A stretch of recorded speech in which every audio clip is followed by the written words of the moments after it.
తెలంగాణ రాష్ట్రంలో కాంగ్రెస్ ప్రభుత్వం వచ్చిన తర్వాత ఎడ్యుకేషన్ని డెవలప్మెంట్ చేయాలి, ఎడ్యుకేషన్లో ఖచ్చితంగా మార్పులు తీసుకురావాల్సిందనేటువంటి ఉద్దేశంతో ప్రభుత్వం అయితే ఎడ్యుకేషన్ కమిషన్ ఏర్పాటు చేయడం జరిగింది. ఆ కమిషన్ తెలంగాణలో ఉన్నటువంటి విద్యా విధానం పైన రీసెర్చ్ చేసి కొన్ని ప్రతిపాదనలను కూడా ప్రభుత్వం ముందు ఇచ్చినటువంటి పరిస్థితి.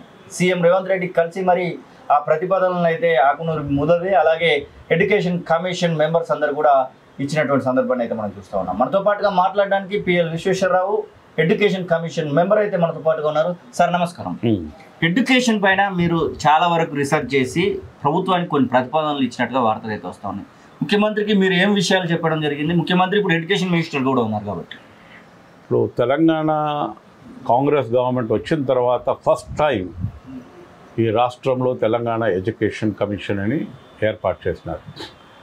ఆ తెలంగాణ ఎడ్యుకేషన్ కమిషన్ ఎందుకు ఏర్పాటు చేశారంటే స్కూలు ఎడ్యుకేషన్ కానీ, టెక్నికల్ ఎడ్యుకేషన్ కానీ, ఇంజనీరింగ్ ఎడ్యుకేషన్ కానీ, హైయర్ ఎడ్యుకేషన్ కానీ దాన్ని ఇంప్రూవ్ చేయాలి. ఎడ్యుకేషన్ అనే సెక్టర్ పెద్ద సెక్టర్ తెలంగాణలో. ఇక్కడ చాలా యూనివర్సిటీస్ ఉన్నాయి, ప్రైవేట్ కాలేజెస్ ఉన్నాయి, గవర్నమెంట్ కాలేజెస్ ఉన్నాయి. కాబట్టి దాని గురించి మేము రీసెర్చ్ చేస్తూ వేరియస్ రిపోర్ట్స్ గవర్నమెంట్కి సబ్మిట్ చేసినాం. అయిన తర్వాత ఫస్ట్ ఏమన్నా మా రిపోర్ట్ ఏంటంటే ఈ రాష్ట్రంలో పెద్ద సోషల్ వెల్ఫేర్ సెటప్ ఉంది, సోషల్ వెల్ఫేర్ హాస్టల్స్ ఉన్నాయి, అక్కడ మిడ్ డే మీల్ స్కీమ్ ఉంది, ప్రతి స్కూల్లో మిడ్ డే స్కూల్ ఉంది. ఏదైతే సోషల్ వెల్ఫేర్ హాస్టల్స్ ఉన్నాయో వాళ్ళకు బ్రేక్ఫాస్ట్ ఇస్తారు, లంచ్ ఇస్తారు, డిన్నర్ ఇస్తారు, కావాల్సిన తర్వాత స్నాక్ కూడా ఇస్తారు. అక్కడ కొన్ని చిన్న చిన్న ప్రాబ్లమ్స్ ఉన్నాయంటే నేను ఆకునూరు మురళి ఇంకా కమిషన్ మెంబర్స్ అందరూ ఒక 300 స్కూల్స్ని విజిట్ చేసినాము 1 మంత్లో. అక్కడే ఉన్నాము, అక్కడే బ్రేక్ఫాస్ట్ చేసినాము, అక్కడే లంచ్ చేసినాము, అక్కడే డిన్నర్ చేసినాము, అక్కడే పడుకున్నాము. పడుకుంటేనే మనకు వాస్తవాలు తెలుస్తాయి కాబట్టి దాని మీద మేము ఒక గవర్నమెంట్కి ఒక రిపోర్ట్ ఇచ్చాము. ఈ మిడ్ డే మీల్ స్కీమ్ ఎట్లా నడుస్తుంది, ఏమేమి ప్రాబ్లమ్స్ ఉన్నాయి దాంట్లో, దాన్ని ఎంత స్ట్రెంథన్ చేయాలని. అయితే మనం clearly we have to say Revanth Reddy education minister ఉన్నాడు కాబట్టి చాలా ఇంట్రెస్ట్ తీసుకుంటున్నాడు. ఓకే, ఆయన మొన్న కాస్మెటిక్ ఛార్జెస్ పెంచాడు. ఆయన తర్వాత మళ్ళీ ₹1 ఇచ్చిన తర్వాత ఈ mid day meal scheme charges కూడా కొంచెం పెంచాలంటే దాన్ని కూడా పెంచాడు. ఆయన తర్వాత మొన్న ఇంటర్మీడియట్ ఎడ్యుకేషన్ కూడా మేము వాళ్ళకు కూడా ఒక మిడ్ డే మీల్ స్కీమ్ ఇవ్వాలి. చాలామంది పిల్లలు వస్తున్నారు పోతున్నారు, వాళ్ళకంతా దూరము డిస్టెన్స్ ఉందంటే దాని గురించి కూడా ఒక రిపోర్ట్ ఇచ్చాము, దాన్ని కూడా ఇంప్లిమెంట్ చేస్తారని చెప్పాడు. ఓకే, ఆయన తర్వాత ఎడ్యుకేషన్ ఏదైతే ఉందో దానికి బడ్జెట్ అలొకేషన్ కూడా ఇంక్రీజ్ చేయాలి, ఎందుకు ఇంక్రీజ్ చేయాలని దాని మీద కూడా ఒక రిపోర్ట్ ఇచ్చినాము. దాన్ని కూడా గవర్నమెంట్ పరిశీలనలో ఉన్నది కాబట్టి ఎప్పుడైనా పరిశీలన ఒక ఇంటిగ్రేటెడ్ స్కూల్ పెట్టాలని, యంగ్ ఇండియా ఇంటిగ్రేటెడ్ స్కూల్స్ పెట్టాలని ఒక మంచి ఆలోచన. ఈ యంగ్ ఇండియా ఇంటిగ్రేటెడ్ స్కూల్స్ అంటే అన్నీ ఒక ఏవైతే ఉన్నాయో ఇప్పుడు SC welfare, BC welfare, ST welfare, minority welfare అవన్నీ ఉన్నాయని అన్నీ ఒక దగ్గర వస్తాయి. ఆ ఇంటిగ్రేటెడ్ స్కూల్లో ఒక 1500 స్టూడెంట్స్ ఉంటారు. ఉన్న తర్వాత అక్కడే మిడ్ డే మీల్ స్కీము, అక్కడే ఒక ప్లే గ్రౌండ్, ఇవన్నీ ఫెసిలిటీస్ అవన్నీ, అది it's a very very good concept. Is developing it. దాని గురించి కూడా మా ఆలోచన అడిగాడు. ఆ ఇంటిగ్రేటెడ్ స్కూల్స్ ఎట్లా ఉండాలి, దాంట్లో ఎటువంటి రిసోర్సెస్ ఉండాలి, ఎన్ని క్లాస్ రూమ్లు ఉండాలి. మేము మేజర్ రికమెండేషన్ ఏం చేస్తున్నామంటే ఆ ఇంటిగ్రేటెడ్ స్కూల్లో కానీ ఏ స్కూల్ ఇప్పుడు పెట్టినా నర్సరీ, ఎల్కేజీ, యూకేజీ ఉండాలి. ఇప్పుడు గవర్నమెంట్ స్కూల్స్లో నర్సరీ, ఎల్కేజీ, యూకేజీ లేదు కాబట్టి చాలామంది పిల్లలు ప్రైవేట్ స్కూల్స్కి వెళ్తున్నారు. ఆ కాన్సెప్ట్ కూడా దాని గురించి కూడా ఒక రిపోర్ట్ ఇచ్చినాము. దానికి కావాల్సిన రిసోర్సెస్ ఏంటి, టీచర్స్ ఏంటి, వాళ్ళకి ట్రైనింగ్ ఎట్లా కావాలి. ఎందుకంటే ఫౌండేషన్ చాలా ముఖ్యం.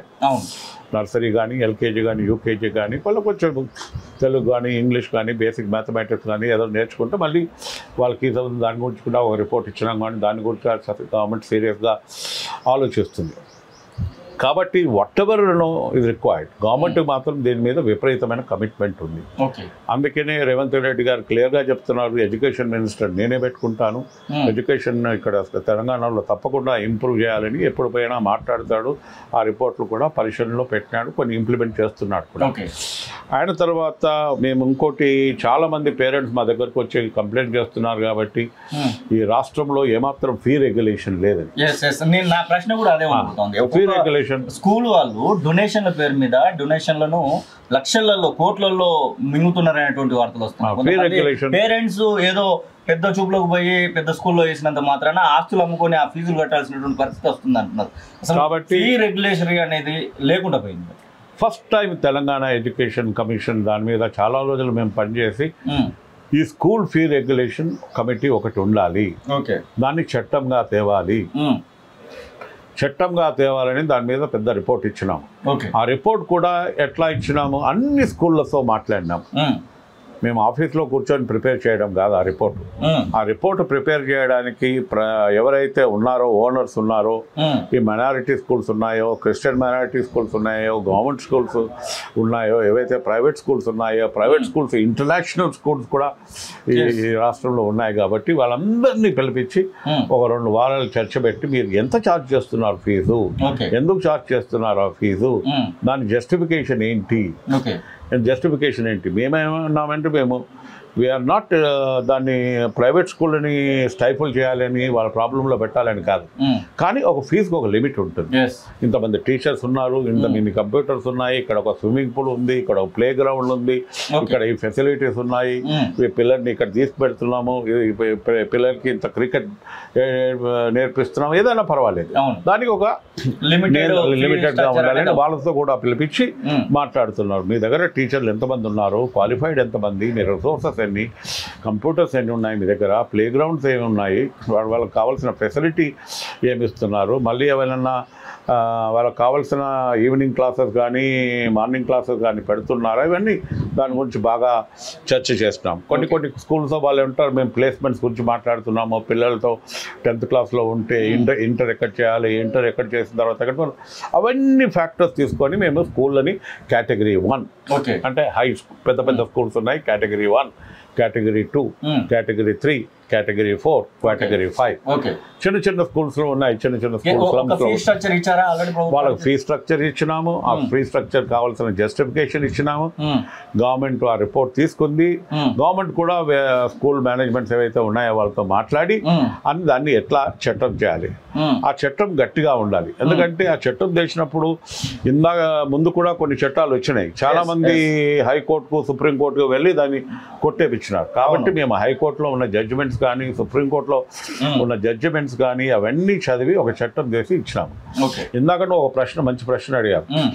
ఇక్కడ ఈ రాష్ట్రంలో ఏవైతే కాలేజెస్ ఉన్నాయో, engineering colleges fee regulation commission అని ఒకటి ఉంది. ఆ మోడల్లో ఆ ఫీ రెగ్యులేషన్ కమిషన్ ఎట్లా ఉంది దానికి చేస్తాం. ఈ private colleges, engineering colleges fee regulation కమిషన్లో ఒక high court judge, retired high court judge దానికి ఒక జడ్జిగా ఉంటాడు, దాంట్లో చార్టర్డ్ అకౌంట్స్ ఉంటారు. వాళ్ళందరూ చూసి మీ కాలేజ్ ఏంటి, ఏమన్నా మీ కాలేజీలో ఎక్విప్మెంట్ కొన్నారా, ఎంత కొన్నారు, దానికి కావాల్సిన రిసీట్స్ ఉన్నాయా, ఒక ఆడిట్ స్టేట్మెంట్ అయ్యిందా, అవన్నీ పెట్టినాం. కాబట్టి మేము స్కూల్లో కూడా దీన్ని కూడా ఒక హైకోర్టు జడ్జి ఉండాలి. హైకోర్టు జడ్జి ఉన్న తర్వాత దాంట్లో కొంతమంది మేనేజ్మెంట్ మంచి ఉండాలి, ప్రైవేట్ స్కూల్స్ మేనేజ్మెంట్ ఉండాలి, గవర్నమెంట్ రిప్రజెంటేటివ్ ఉండాలి, ఏవైతే జిల్లాల్లో స్కూల్స్ ఉన్నాయో అక్కడ కలెక్టర్ ఉండాలి, అందరూ కూర్చొని మాట్లాడి పేరెంట్స్ అసోసియేషన్ కూడా ఉండి ఈ ఫీజు ఎందుకు ఛార్జ్ చేస్తున్నారు.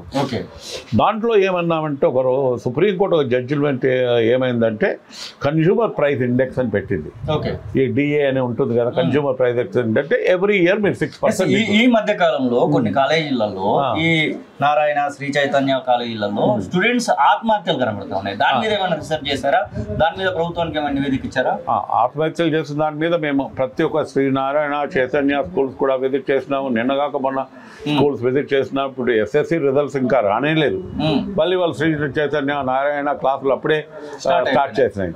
దాని గురించి చేసినాము. వాళ్ళు పోయినప్పుడు సార్ వీళ్ళు ఎందుకు మేము క్లాసులు ఏం పెట్టడం లేదు, వాళ్ళు కౌన్సిల్కి వస్తున్నారు, ఇక్కడ అడ్మిషన్ తీసుకోవచ్చు లేదా, దాని గురించి చాలా సీరియస్గా ఉన్నారు. ఎందుకంటే స్టూడెంట్సే అక్కడ ప్రొటెస్ట్ చేస్తున్నారు. మొన్నటి వరకు మేము ఎస్ఎస్సి ఎగ్జామ్ గురించి ప్రిపేర్ అయినాము, మళ్ళీ మాకు క్లాసులు పెడితే ఎట్లా ఉంటుంది, డిప్రెషను, సూయిసైడ్స్ అని దాని మీద కూడా తెలంగాణ ఎడ్యుకేషన్ కమిషన్ దాని మీద కూడా ఒక పెద్ద సెమినారు, వర్క్షాప్ పెట్టి ఈ సూయిసైడ్స్ ఎందుకు జరుగుతున్నాయి, డిప్రెషన్ ఎందుకు పోతున్నారు స్టూడెంట్స్, దాని మీద కూడా సైకాలజిస్ట్ను, సైకాట్రిస్ట్ను, కౌన్సిలర్ను పిలిపించి చేయాలని.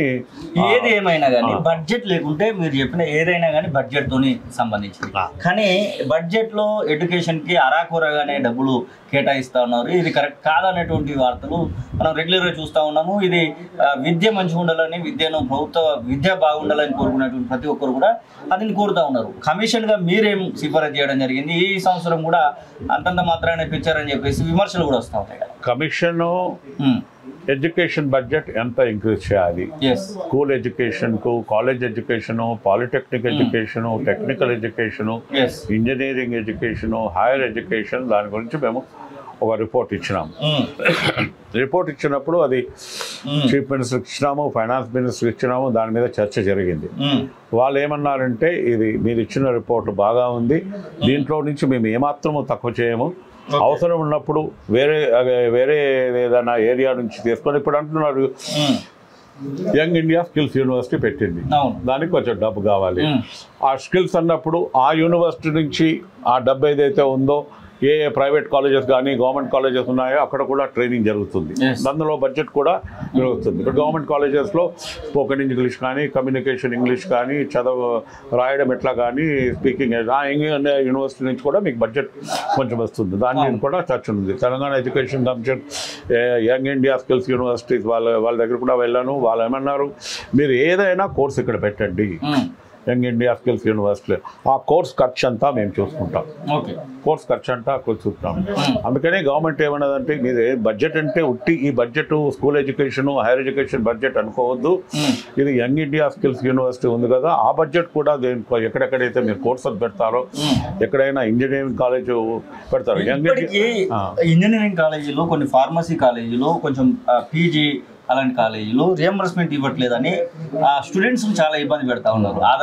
వాళ్ళకి ఇవ్వాల్సినటువంటి హాల్ టికెట్లు ఇవ్వకుండా, ఈ ఎగ్జామ్ ఫీజులు వసూలు, ఎగ్జామ్ ఫీజు కట్టినా కానీ ఎగ్జామ్ రాయకుండా ఇట్లా ఇబ్బందులు పెడుతున్నటువంటి సందర్భాలు మనం చూస్తాం. అయితే అలాంటి వాటికి మీరు ఏం దానికి కూడా సూచనలు చేసినప్పుడు దానికి కూడా గవర్నమెంట్ ఒక జీవో ఇష్యూ చేసింది. ఏమని, ఈ ఫీ రీఎంబర్స్మెంట్ అనేది గవర్నమెంట్ వస్తుంది, ఒకవేళ ఇవాళ కాకపోతే రేపు వస్తుంది.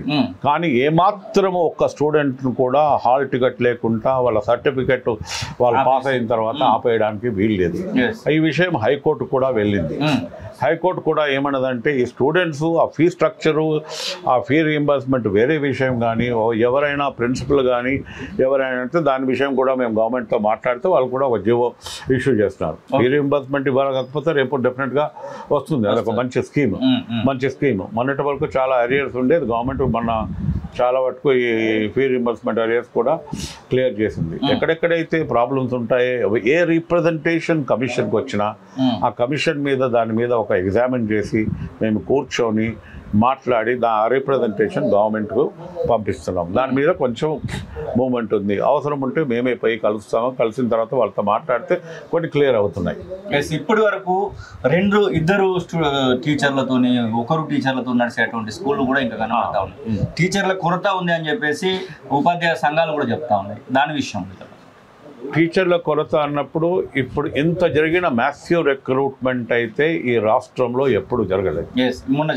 డిఎస్సి రిక్రూట్మెంట్ ఎక్కడెక్కడైతే స్కూల్స్ ఉన్నాయో, ఎక్కడెక్కడైతే సబ్జెక్ట్స్ లేవో, కొన్ని subjects social sciences, Telugu, English ఇటువంటి సబ్జెక్ట్స్లో కొన్ని టీచర్లు లేరు కాబట్టి మ్యాసివ్ రిక్రూట్మెంట్ జరిగింది. మళ్ళీ ఇంకో డిఎస్సి కూడా వస్తుంది.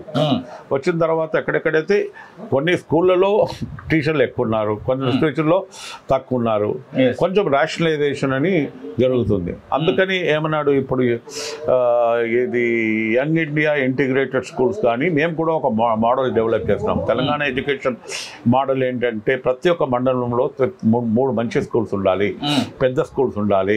అక్కడ నర్సరీ, ఎల్కేజీ, యూకేజీ, 10th వరకు ఉండాలి. అక్కడే మిడ్ డే మీల్స్ ఉండాలి. ఎందుకంటే ఇప్పుడు మానిటరింగ్ అనేది ఒక ఈజీ అవుతుంది. ఒక క్యాంపస్ లో 5,000 స్టూడెంట్స్ ఉన్నారనుకో, ఈజీ అవుతుంది. ఇంప్లిమెంటేషన్ ఈజీ అవుతుంది. Mid day meal school monitor చేయడం ఈజీ అవుతుంది. అక్కడ టీచర్లు వస్తున్నారా లేదా ఈజీ అవుతుంది. అందులో కూడా మేమేమన్నాము, ప్రతి ఒక్క మంత్కి 45 డేస్కి ఇవాల్యుయేషన్ ఉండాలి. స్టూడెంట్స్ ఎంత నేర్చుకుంటున్నారు, టీచర్లు చెప్తున్నారా చదువు, దాని గురించి కూడా ఎడ్యుకేషన్ కమిషన్ చాలా సీరియస్గా ఆలోచిస్తుంది. Okay, thank you sir. ఇది ఎడ్యుకేషన్ సంబంధించినటువంటి విషయంలో PL Visweswara Rao education commission member చెప్తున్నటువంటి మాటలు. ఖచ్చితంగా ఎవరైనా ఫీజులు ఎక్కువ వసూలు చేయాలని చూస్తే మాత్రం ఎడ్యుకేషన్ కమిషన్ కొరడా జూలిపిస్తున్నటువంటి మాటనైతే వారైతే చెప్తున్నారు. కెమెరా పర్సన్ నవీన్తో కలిసి శ్రీనివాస్, కాలోజీ టీవీ, హైదరాబాద్.